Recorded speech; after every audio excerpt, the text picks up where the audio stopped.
एक दिन एक व्यक्ति बुद्ध के पास आया और बोला, भगवान, मेरा मन बहुत अशांत रहता है, गुस्सा भी आता है, चिंता भी रहती है, डर भी लगता है।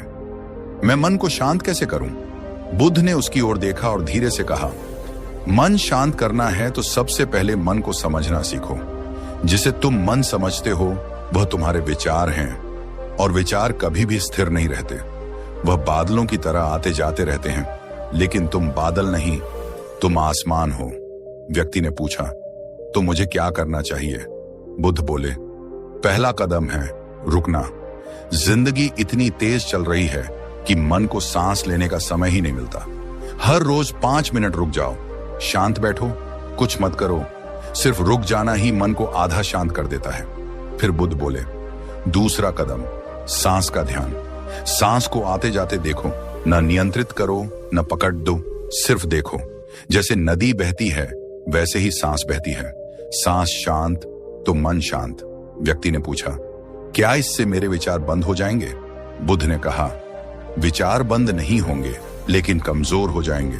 जैसे कोई आग बिना हवा के धीमी पड़ जाती है, वैसे ही विचार बिना ध्यान के कमजोर हो जाते हैं।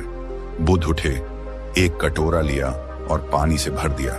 उसने कहा, जब यह पानी हिलाया जाता है तो इसमें अपनी छवि दिखाई नहीं देती, लेकिन जब यह पानी स्थिर हो जाता है तो इसमें सब कुछ साफ दिखने लगता है।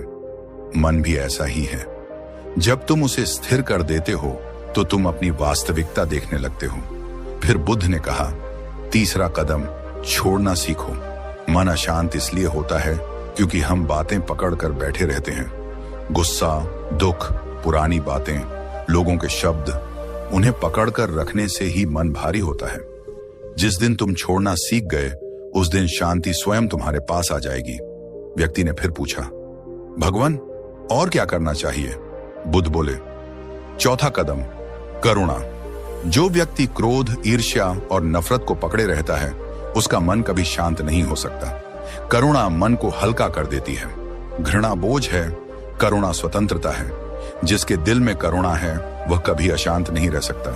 बुद्ध थोड़ी देर चुप रहे, फिर बोले, पांचवा कदम, सत्य को स्वीकारना।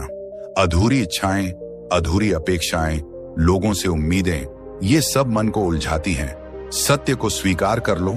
जो है उसे देखो, जो नहीं है उसका दुख मत करो। स्वीकार करने से मन शांत और मजबूत होता है। व्यक्ति ने सिर झुकाया और बोला, भगवान, क्या सच में मन शांत हो सकता है? बुद्ध मुस्कुराए और बोले, हाँ, लेकिन बाहर नहीं। शांति अंदर है। न कोई जगह, न कोई व्यक्ति, न कोई चीज तुम्हें शांत कर सकती है। शांति वही पा सकता है जो अपने भीतर लौटता है, जो सांस पर ध्यान देता है, जो छोड़ना जानता है, जो करुणा रखता है, जो सत्य को स्वीकारता है। उसका मन स्वयं शांत हो जाता है। अंत में बुद्ध ने कहा, शांति किसी मंदिर में, किसी जंगल में या किसी पहाड़ पर नहीं है। शांति तुम्हारे भीतर है। जिस दिन तुम अपने भीतर के तूफान को देख लोगे, उस दिन वह तूफान शांत हो जाएगा। व्यक्ति की आंखों से आंसू बहने लगे। वह बोला, आज मुझे समझ आ गया भगवान, मन को जीतना ही शांति का रास्ता है। और बुद्ध ने कहा, जिसने मन जीत लिया उसने संसार जीत लिया।